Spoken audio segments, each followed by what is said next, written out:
আসসালামু আলাইকুম। আমরা স্ক্রিনে যে হরিণগুলো দেখতে পাচ্ছি সেগুলো চিত্রা হরিণ বলে।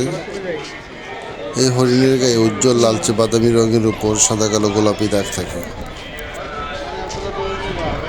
পুরুষ হরিণগুলো একটু বড় হয়, এদের ওজন প্রায় 90 কেজির মতো হয়ে থাকে এবং স্ত্রী হরিণগুলো 60 কেজির মতো হয়ে থাকে। পুরুষ হরিণগুলোর একজোড়া শাখাযুক্ত শিং থাকে।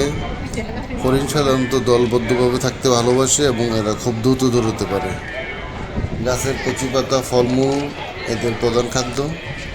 স্ত্রী হরিণগুলো 2 থেকে 3 বছরের মধ্যে প্রজনন ক্ষমতা সম্পন্ন হয় এবং এরা বছরে 1 থেকে 2টি বাচ্চা দিয়ে থাকে। অনেক সময় 6 মাস পর 1 থেকে 2টি বাচ্চা দিয়ে থাকে। এদের আয়ুষ্কাল 8 থেকে 14 বছর হয়ে থাকে। আপনারা যদি বাস্তবে এই হরিণগুলো দেখতে চান তাহলে আমাদের জাতীয় চিড়িয়াখানায় যেতে পারেন। এখানে প্রচুর হরিণ আছে এবং আপনাদের বাচ্চাদেরকে নিয়ে এই হরিণগুলো দেখে আসতে পারেন।